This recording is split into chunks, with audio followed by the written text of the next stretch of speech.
10년 살면서 이런 건 우리 뉴욕에서는 처음인 것 같아요. 소위 미국 사람들이 이러한 상황을 보고 종말론적, 종말이다, 아포칼립틱이라는 단어를 쓰죠. 그래서 이 종말을 보는 것 같다라는 이야기도 하는 것을 들었습니다. 이 자연재해라는 보도보다는 자연의 재앙이었다. 이런 자연재해를 보면서 삶의 소중한 것이 무엇인가를 다시 한번 깨닫게 해주는 계기가 아니었나라는 생각을 해봅니다. 내가 좋은 것을 누린다, 더 좋은 것을 누리며 사는 것, 또 그걸 누리지 못하고 사는 것보다 이건 솔직히 생명과는 정말 문제되지 않는 일이에요. 그렇게 좋은 차들을, 침수된 차를 다 놓고 내려온 차 주인의 모습들을 보면서 그것보다 더 중요한 것은 생명이라는 것이죠. 서부에는 산불로 아직도 산불이 계속 타고 있고, 또 중남미는 허리케인과 지진으로, 이런 식으로 계속 폭풍이나 쓰나미나 대지진이 끊임없이 우리가 살고 있는 지구에 임한다면 사람의 한계를 뛰어넘는 일들이기에 아마 버틸 힘이 없을 것입니다. 전문가들의 이야기를 들어보면 그런 얘기합니다. 우리가 홍수가 나서 플러드가 되면 지구 어느 곳에서 다른 곳에서는 가뭄으로 사람들이 또 굶어 죽는다고. 이게 자연에서 일어나는 일들이라는 거예요. 그러니까 기후 변화로 인한 심각성을 깨달아 우리가 어떻게 살아야 할까라는 것을 경각심을 주는 그러한 사건이었다라고 생각이 됩니다. 오늘 노아 홍수라는 주제로 여러분과 말씀을 나누게 된 배경이 그런 겁니다. 이 홍수가 난 것을 보면서 제 마음속에 이 창세기 6장, 7장, 8장의 말씀이 기억이 났습니다. 그래서 노아 홍수를 통하여 다시 하나님이 우리에게 주시고자 하는 메시지가 무엇인가를 이렇게 묵상하는 가운데 여러분과 함께 그 내용들을 나누려고 합니다. 여러분, 근데 우리가 잊지 말아야 할 것은 이 역사에 보면 무서운 인류 멸망의 역사가 있었다라는 것을 성경이 우리에게 알려주고 있습니다. 그게 오늘 창세기 이제 6장에 나오는 말씀이잖아요. 그 멸망을 했는데 거기에 살아남은 사람들을 인하여 후손이 바로 저와 여러분이 이렇게 살고 있는 것이죠. 그걸 봤을 때 우리는 인류의 역사, 문명이 완전히 씻어 내려갈 수 있는 그러한 사건이 과거에 있었다는 것을 잊지 않고 마냥 내가 살 것처럼 살아가고 있는 모습은 아닌가라는 것을 또 생각하게 됩니다. 성경은 수천 년 전에 있었던 한 무서운 홍수 재앙의 원인이 단순히 지구 환경의 이상 변동에 있었던 것이 아니라고 말씀합니다. 다시 말해 그것은 자연재해가 아니었어요. 오늘 읽은 본문 말씀은 자연재해가 아니었다라는 겁니다. 이 재앙의 원인은 여러분 절대자에 대한 인간의 교만과 죄에 있었습니다. 이 홍수는 단순한 자연현상으로 일어날 수 없는 전 지구적이고 전 세계적인 심판이었다라는 것이 다릅니다. 창세기를 잘 살펴보면 이 본문부터 완전히 새로운 국면으로 접어들고 있는 내용을 우리가 알게 됩니다. 예를 들어 창세기 1장에서 5장까지의 내용은 주로 하나님이 모든 만물을 창조하셨어요. 그러고 난 후에 어떻게 되죠? 인간이 선악과를 따먹어 죄를 짓게 됩니다. 그런 다음에 하나님께서 그 죄지은 인간에 대해서 어떻게 다루셨는가를 다루고 있죠. 그래서 6장이 있기 전에는 선악과를 따먹은 아담과 하와를 하나님께서 그냥 버리시는 것이 아니라 구원의 약속을 주시는데 그 구원의 약속이 가죽옷을 입히는 거였습니다. 피를 흘리는 거였어요. 두 번째가 그 아담과 하와의 아들인 그 가인, 형이 동생 아벨을 죽이는 겁니다. 그래서 가인이 내가 어디가 살겠습니까? 사람들이 나를 살해하려고 하는데, 그래서 죽이지 못하도록 표를 주시죠. 그 가인을 구원하십니다. 그 다음에 살인자로 알고 있는 라멕도 가인처럼 살게 하십니다. 그런데 이제 더 이상 하나님께서는 참지 않으시겠다라는 내용이 6장에서 시작이 되는 겁니다. 하나님께서 인류 전체를 심판하시려는 하나님의 무서운 진노가 죄에 대한 아주 격렬한 하나님의 마음이 표현되고 있다는 것을 우리가 보게 된다는 것입니다. 여러분, 노아 홍수의 성경적인 의미는 크게 세 가지로 요약할 수 있는데, 첫 번째로 노아 홍수는 인간의 죄에 대한 하나님의 보편적인 심판이라는 겁니다.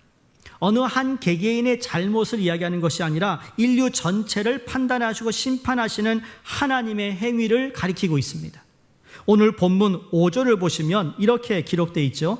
여호와께서 사람의 죄악이 세상에 가득함과 그의 마음으로 생각하는 모든 계획이 항상 악하다 그랬습니다. 여러분, 생각과 마음이 악한 것으로 가득 찼다 그러면 게임 오버입니다. 게임 끝난 거예요. 영적 전쟁을 쓴 딘 셔먼이 그 책에 그러죠. 사단이 우리에게 공격해 올 때는 우리의 생각을 장악하고 우리 마음을 장악한다. 그러면 우리 입술에서 나오는 것은 다 악한 것이라고 그랬어요. 그러니까 내 생각과 마음이 빼앗기면 안 되는 거예요. 항상 우리의 생각으로 침투해 온다는 거죠. 너희는 아무것도 염려하지 말라. 기도와 간구함으로, 그렇죠? 우리 평강에 하나님께 모든 것을 아뢰라 그랬어요. 우리의 근심 걱정 얼마나 많아요. 세상살이 생각할 때 그건 우리의 무거운 짐인데 그걸 다 하나님께 염려하지 말고 기도하고 감사로 간구하라. 그러면 어떻게 했습니까? 평강에 하나님께서 어떻게 해요? 우리의 마음과 생각을 지키시리라. 그분이 우리를 지켜주시니까 내 생각이라도 하나님의 뜻에 맞추려고 하는 거고, 내 마음이 멀어지려고 할 때마다 성령이 우리의 마음을 지켜주셔서 주님의 말씀에, 주님의 영혼에, 주님의 그 영으로 우리를 붙잡아주고 계시다라는 거죠. 그런데 이것이 딱 다 아무것도 붙잡아주지 못한다면 오늘 6장 5절에 나온 말씀처럼 우리의 생각과 마음이 다 악으로 가득 차 있다. 이걸 하나님께서 더 이상 참을 수가 없는 거예요. 끝인 거예요. 끝인 거.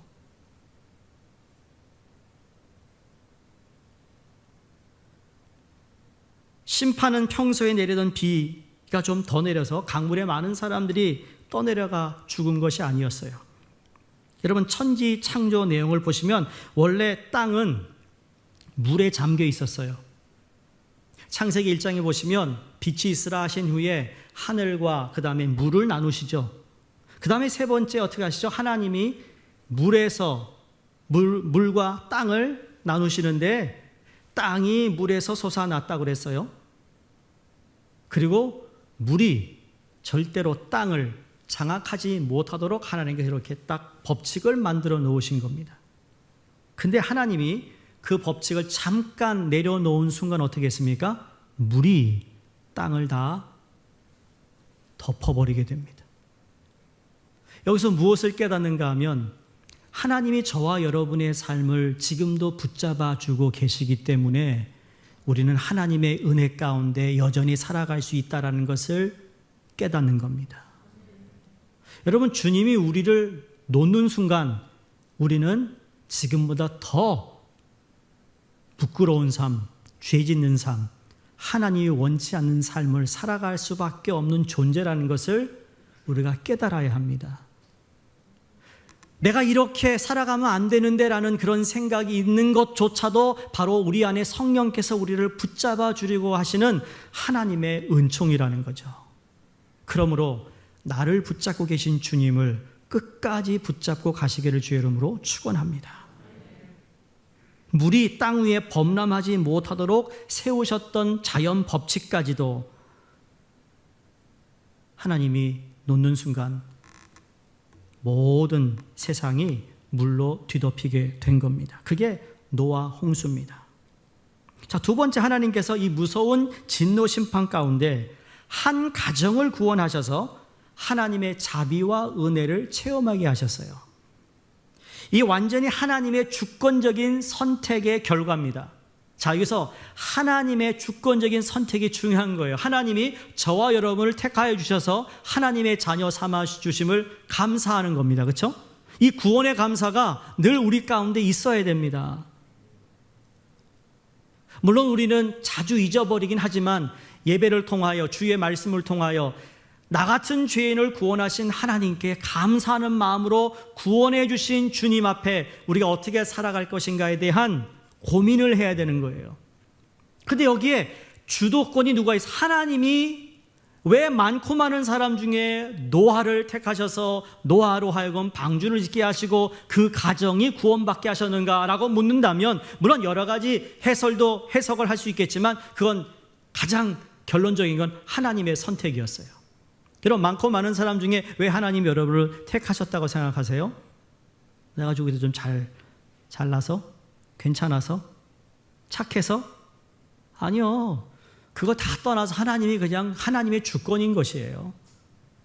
그 주권 앞에 아무 말을 할 수 없어요.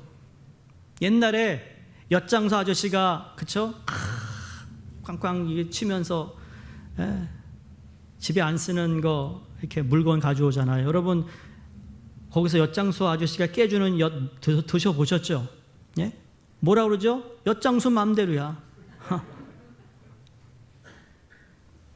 뭐 가지고 나가가지고. 근데 내가 분명히 내 친구보다 훨씬 좋은 거 갖다 줬는데 아저씨가 자르는 엿이 말이에요. 내 건 작아. 근데 얘는 아저씨가 실수로 이만하게 잘라줬어요. 그거 불공평한 거 아니에요? 항의할 수가 없어요. 그래서 나온 말이 엿장수 맘대로라는데, 우리 아버지가 엿장수는 아니고 우리 하나님의 주권이 그렇다는 거예요. 주권이. 하나님이 그렇게 선택하셨어요. 근데 선택이 한 개인이 아닌 한 가정이었다라는 거예요. 여기 한 가정이라는 것은 공동체를 의미하고 있습니다. 하나님께서 죄에서 불러내실 때는 개인적으로 불러내세요. 근데 구원의 단위는 가정이었어요. 다시 말해 공동체로 구원을 이루시는데, 그런 의미에서 개인적인 것보다 공동체적인 의미가 더 부각되는 이유가 뭔가, 오늘날 교회를 통하여 이루어 나가시는 하나님의 구원을 바로 이 노아 홍수를 통하여 보여주고 계시다는 거죠. 오늘날 교회를 이야기할 때 무슨 이야기를 하죠? 표현할 때 교회가 바로 이 땅에 뭐예요? 방주의 역할을 한다고 말합니다. 맞아요. 저 그 물살에 떠내려가는 사람들을 구원할 수 있는 방주, 그 역할을 교회에게 하나님께서 허락하셨다라는 거죠. 그래서 교회가 세상 사람 눈에 볼 때는 여전히 미약하고 약하고 별 볼일 없는 것이 보인다 할지라도, 크고 작고를 떠나서 하나님의 아들 예수 그리스도의 보혈로 피값으로 세우신 그 교회가 가지고 있는, 세상이 가지지 않고 있는 이 구원의 방주의 역할을 하나님이 교회에게 주신 거예요. 거기에 대해 우리는 자부심을 가질 필요가 있습니다. 왠지 아세요? 바로 세 번째 이유 때문이에요. 우리가 이 구원, 이 노아의 홍수를 통하여서 모든 것이 다 우주적인 사건입니다. 인간만 영혼을 구하신 것이 아니라, 인간만 구하신 것, 모든 공중의 새와 동물들까지 다 쓸어내시고 이 방주 안에 모든 동물의 한 쌍씩만 넣게 하셨어요. 그리고는 다 하나님이 심판하셨죠. 왜 그렇게 하셨는가? 왜 노아의 가족들만 이렇게 구원시켰는가? 여러분, 구원받았다라는 건 하나님의 상속자가 되는 것입니다. 우리는 하나님의 상속자가 된 거예요. 하늘나라 있는 모든 게 다 우리 거라는 거예요. 그래서 우리는 하나님께 기도하는 거예요. 내 아버지가 되셔서. 하나님은 하늘에 계신 모든 것, 이 땅에 있는 것의 주인이기 때문에 우리는 그 아버지께 기도하는 특권을 받은 거예요. 그게 상속자에게 주어진 축복인 것입니다. 이 땅에 살면서 우리가 많은 것을 누리지 못한다고 여러분 마음 아파할 필요 없는 겁니다. 주시면 감사한 거고, 안 주시면 그러나 이미 상속자로서의 삶을 살아갈 수 있는 믿음을 가지고 살아가면 되는 것이라는 거죠. 더 나아가 우리 모두는 상속자이기 때문에 서로에게 함부로 대하면 안 됩니다. 하물며 배우자에게도 함부로 대하면 안 됩니다. 돈을 벌던 못 벌던, 건강하든 건강하지 않든 간에 이 사람은 누구예요? 하나님의 상속자. 크게 얘기하세요. 자, 우리 여자 집사님들 남편 보시고 이 남편은 하나님의 상속자다. 이 말을 안 하시네. 큰일 났네. 안 믿어주시나 봐. 자, 그럼 우리 남자 우리 성도에도 우리 만약에 배우자 옆에 앉아 계시면 그러세요. 당신은 하나님의 상속자. 역시 남자가 좀 낫네요. 예. 우리가 보기에는 참 아닌 것 같아도 하나님이 택하신 백성이니까 우리 모두는 하나님의 상속자입니다. 믿으세요? 예. 자, 다시 한번 할게요. 이거 좀 우리 화끈하게 하자고요, 오늘. 자, 손을 좀 펴보세요. 펴시고 옆에 배우자가 있으면 배우자에게 더더욱. 당신은 하나님의 상속자. 예. 어떤 분은 나는 하나님의 상속자 그러시는데 하나님의 상속자예요. 우리 모두는. 그래서 we have to treat others with respect. 우리가 그 사람을 존경함으로 우리가 대해줘야 돼요. 그 사람의 어떤 재능을 다 떠나서. 왜 하나님이 그렇게 보고 계시는데.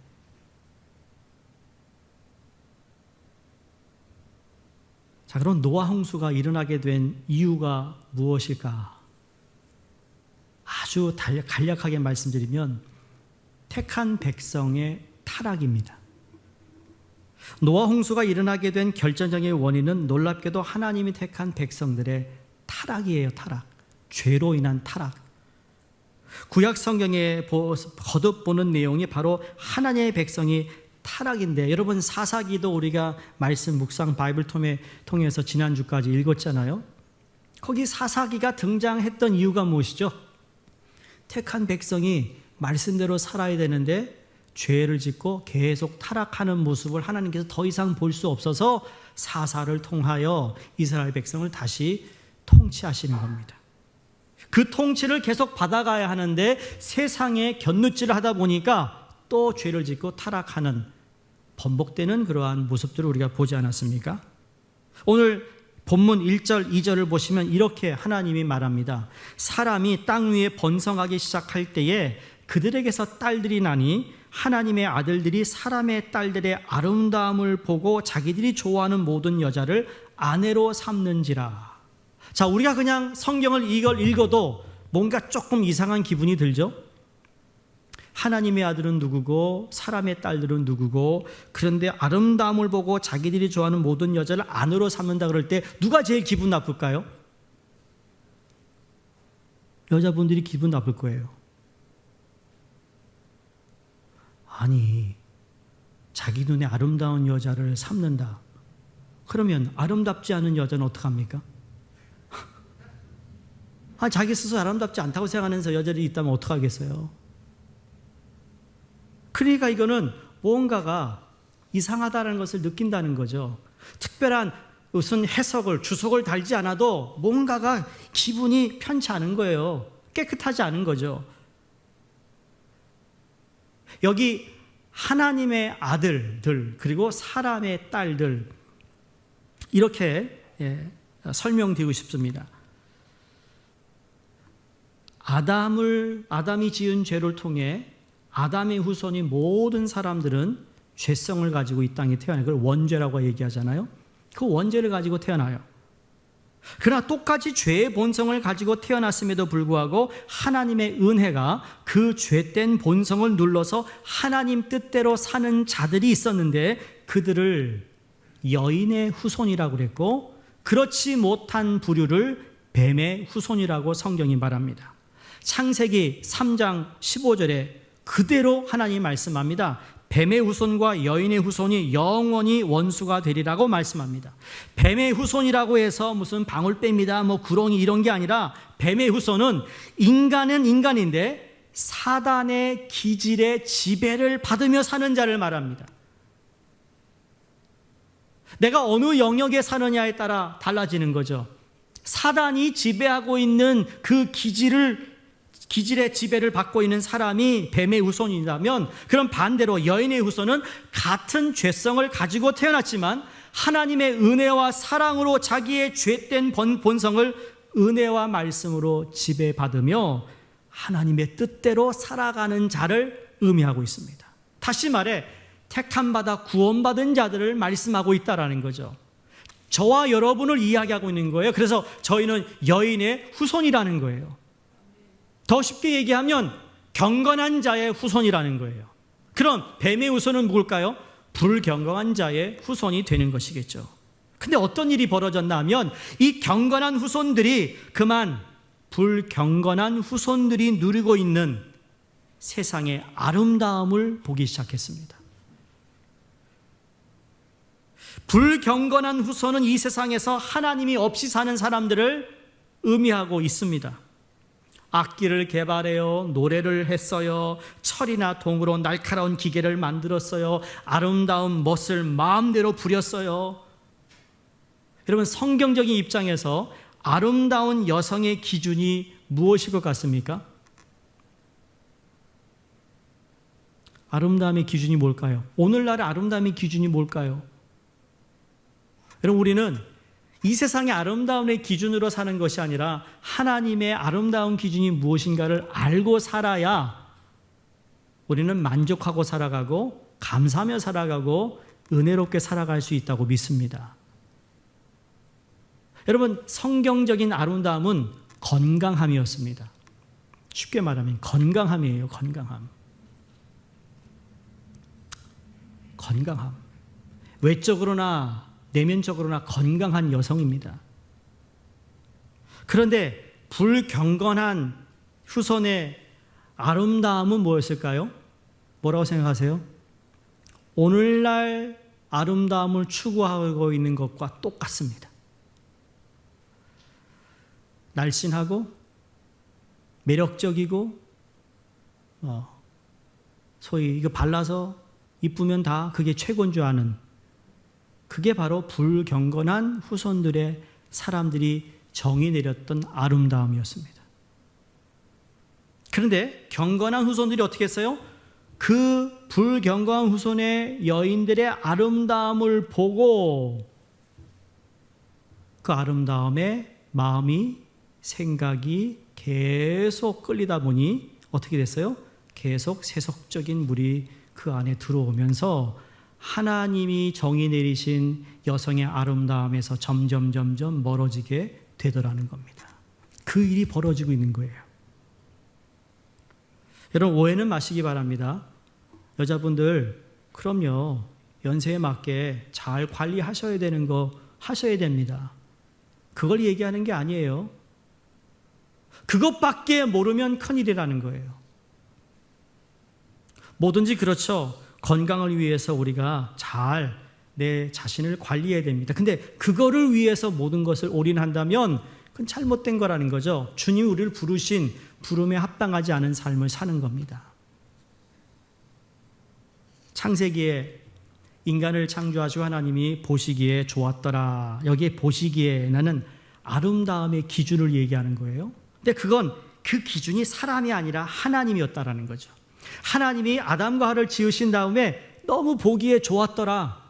하나님이 여러분을 만드셨잖아요. 여러분을 지으셨잖아요. 여러분의 모습이 이 세상의 기준에 볼 때는 그 기준치가 안 될 수도 있고 기준을 넘을 수도 있겠지만, 그러나 하나님이 여러분을 보실 때는 좋았더라예요. 좋았더라. 한번 다시 인사해 볼까요? 좋았대, 당신이. 네, 좋았더라. 이게 아름다움의 기준인 거예요. 마지막 평가를 누가 했느냐가 중요한 거죠. 누가 아름다움의 도장을 찍었느냐? 하나님이 평가하신 거거든요. 그러니까 여러분, 감사하시기 바랍니다. 하나님이 좋았더라 하신 거거든요. 자, 경건한 후손들이 매일 하는 일이 있었다면, 여러분, 구원받은 하나님의 백성들이 매일 해야 될 게 뭘까요? 주님과의 교제겠죠. 구약 성경에서는 하나님께 드리는 제사였을 겁니다. 아벨의 피 제사를 드리는 것이었어요. 하나님께 예배 드리는 것이었다라는 거죠. 여인의 후손, 경건한 자의 후손은 그들의 삶의 중심이 예배였다라는 겁니다. 그런데 그렇게 살다가 세상을 보니까 세상에는 별의별 것이 다 있는 것을 알게 되었어요. 경건치 않은 자들의 후손을 보니까 그들로 배울 것이 있는 것 같아요. 할 일이 많은 것 같아요. 재미있는 일들이 그들이 너무 많은 것 같아요. 그러다 보니까 불경건한 여인들의 육체적인 아름다움을 보고서 경건한 여자들이 가지고 있는 성경적인 아름다움을 버리기 시작했다라는 의미예요. 여기서 우리가 놀라운 것은 하나님께서 이 경건한 후손들을 하나님의 아들들이라고 부르고 계시다라는 거죠. 창세기부터 요한계시록에 이르기까지 성경에 흐르는 맥 또는 사상 가운데 하나는 아까 말씀드린 하나님의 사람은, 경건한 자들은 모두 하나님의 상속자라는 겁니다. 사람의 딸들이 아무리 아름다워도 하나님의 것을 얻을 수가 없다라는 사실입니다. 구원받지 않으면 하나님 것을 얻을 수가 없다는 이야기예요. 하나님께서 우리를 택하신 이유는 하늘에 있는 모든 부귀와 영화와 그 존귀를 다 우리에게 주시려고 택하셨는데 이게 얼마나 감사한 일입니까? 이 세상에 아무리 좋은 것이 많고 그 아름답다 하더라도 그들에게는 우리에게 주어진 것을 그들이 가질 수가 없다는 얘기예요. 그게 상속자의 가지고 있는 특권이죠. 사랑하는 성도님들, 우리는 경건한 자의 후손으로 살아가면서, 택함받은 사람으로 살아가면서 어떻게 살아야 하는 것이 제대로 사는 삶의 모습일까? 라고 묻고 싶습니다. 답은 너무너무 큰 게 아니라 아주 기본적인 겁니다. 베이직입니다. 경건한 사람은요, 오직 말씀에 따라 자제하는 삶입니다. 무슨 말인가 하면 하나님의 말씀이 내 안에서 작동되는 삶이에요. 몇 년을 교회 다녔다 중요하지 않아요. 내가 직분을 받지 않았다, 그것도 중요한 게 아니에요. 어떤 내 삶 가운데 큰 일을 만나든 작은 일을 만나든 염려와 걱정이 있는 일들을 만날 때마다 내 안에 하나님의 말씀이 작동하여 그 말씀이 나를 붙잡아주고 그 말씀이 나로 하여금 분별력을 가지고 오히려 하나님의 뜻을 따르려고 하는 그러한 몸부림침이 내게 있느냐를 보면 알 수 있어요. 솔직히 말하면 여러분, 세상에 가볼 거 많고 볼 거 많고 먹어볼 거 되게 많잖아요, 그렇죠?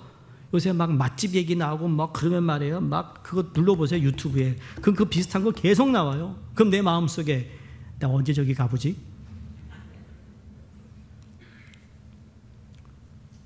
가볼 수 있어요. 쉼을 위해 가볼 수 있어요. 근데 거기에 모든 에너지를 쏟고 내가 돈 버는 것에, 거기에다가 모든 관심을 쏟아붓는 것에 대해서 하나님이 기뻐하지 않을 수 있다는 겁니다. 여러분, 가장 중요한 것은 하나님을 떠나지 않는 것입니다. 하나님 앞에서 참된 신앙을 지키는 것이 바로 생명입니다. 하나님께서 참된 생명을 지키면서 다닐 수 있는 직장을 주시면 직장 생활을 하는 겁니다. 그러나 신앙을 버리면서까지 직장에 다니지는 않습니다. 결혼할 수 있는 짝을 주시면 결혼합니다. 그러나 결혼 때문에 신앙의 길에서 벗어나지 않는 것입니다. 하나님께서 공부할 수 있게 하시면 공부합니다. 그러나 신앙을 버리면서까지 공부를 붙잡지는 않습니다. 왜냐하면 그것은 영원한 하나님의 아들의 특권을 놓치는 것이 되기 때문입니다. 경건한 사람은 하나님을 떠나서는 아무것도 하지 않습니다. 그러니 그 문이 좁은 거예요. 예수님이 말씀하신 것처럼 나를 따르는 모든 자들, 그 문이 좁다 그랬어요. 세상 사람들이 가는 길은 넓은 문이라고 그랬어요. 세상에서는 자기 생각대로 마음껏 일을 골라서 밤낮 그것만 쫓아다녀도 될까 말까 하는데 그저 주시면 받는 거고 안 주시면 안 받는다 하면서 하나님만 바라보자니 성이 차지가 않습니다. 결혼을 위해 여러 사람들과 연락하고 만나고 해야 결혼할까 말까 한데 주여 사람을 주시면 만나고 안 주시면 안 만나고 그러니 정말 되는 일이 있겠어요? 직장도 여기 찔러봤다가 저기 찔러봐야 될까 말까 한데 직장을 주시면 다니고 안 주시면 안 간다? 이거 될 것도 안 되지 않겠어요? 그런데 그 의미가 뭐냐? 우리가 들어갈 수 있는 문이 좁다라는 거예요. 무슨 의미인지 아시겠어요? 세상 사람처럼 이것저것 생각 안 하고 무조건 뭐 돈만 많이 버는 거면 내가 덥석 잡아서 직장 생활과 사업을 한다? 아니요. 내가 좁은 문을 가야 할 사람이기 때문에 정말 하나님이 내게 그것을 주신 것이 아닌지를 다시 한번 물어보고 그리고 가야 된다는 거예요. 그런 의미에서 하나님의 상속자에게 주어진 이 삶이 어떻게 보면 세상 사람들이 가지고 살아가는 세상의 어떤 철학과 삶의 이념과는 다르다라는 것을 말씀드리고 싶은 것이고, 바로 그것으로부터 멀어진 인간이 결국은 하나님의 심판을 가져오게 했다라는 겁니다. 이 심판이 여러분 노아 홍수로 그쳤나요? 아니요. 마지막 때를 살고 있는 저와 여러분에게 언제 주님이 재림하실지 모르는 그 시대를 살아가고 있는 저희 모두에게 하나님은 노아의 홍수를 통하여 다시 한번 우리에게 경각심을 주시고 깨어있으라고 말씀하시고 말씀대로 살라 하시고 하나님의 백성으로 선택받은 자로서의 삶을 그 문이 좁다라도 그 문으로 들어가야 된다고 말씀하고 있습니다. 여러분, 노아 당시에 살던 경건한 후손들은 아름다운 여인들과 결혼해서 행복하게 사는 것이 하나님이 주시는 복보다 더 좋다고 생각했습니다. 재미없는 피제사를 매일 드리는 것보다 이 세상에 뛰어들어서 같이 음악을 연주해가며 마시며 재밌게 어울려 사는 것이 훨씬 더 복되다는 결론을 자기 스스로 내렸습니다. 그래서 그들은 그 딸들과 결혼했고, 결혼한 이후로는 거의 더 이상 아벨의 제사를 드리지 않았어요. 그들 생각 이것이 자유다, 해방이다라고 외쳤을 것입니다. 그런데 이들이 알지 못했던 것이 있습니다. 무엇이죠? 자신들이 여태껏 드리고 있었던 아벨의 피 제사가, 이 예배가 이 세상을 향한 하나님의 진노를 막고 있었다라는 사실을 알지 못했습니다. 무슨 의미일까요? 여러분, 우리가 하나님의 자녀로서 이 지구상에 그리스도인들이 살고 있어요. 하나님의 자녀에 살고 있어요. 하나님의 자녀들은 매 주일마다 공예배를 드립니다. 그 외에도 다른 요일에 모여서 예배를 드립니다. 기도를 드립니다. 간구합니다. 저희가 기도한 것처럼 우리가 살고 있는 미국 땅을 위해 기도하고, 이 자연재해로 어려워하는 사람을 위해 기도하고, 그들을 위해 중보하는 사람들이 누구예요? 하나님의 백성이에요. 여러분, 말씀드렸죠? 여러분, 난민들을 돕는 사람이 누굽니까? 다 기독교인이에요. 난민을 받아들이는 나라가 어느 나라예요? 다 기독교 나라예요. 그만큼 기독교인들이 전 인구의 우리가 몇 퍼센트 되는지 잘 모르겠지만 큰 퍼센트는 차지하지 않는다 할지라도 바로 그 소수의 사람들이 하나님 앞에 예배드리며 하나님을 찾고 하나님의 뜻을 구하고 있기에 하나님의 심판이 내릴 것을 우리가 오히려 지금 하나님이 보류하고 있을 거라는 생각하는 거죠. 여러분, 가정에 그 어머니가 그 가정 모두가 구원받기 위해 중보하는 것 때문에 하나님께서 정말 안 되겠는데 그 한 사람의 기도를 보시고 하나님이 기다리십니다. 인내하십니다.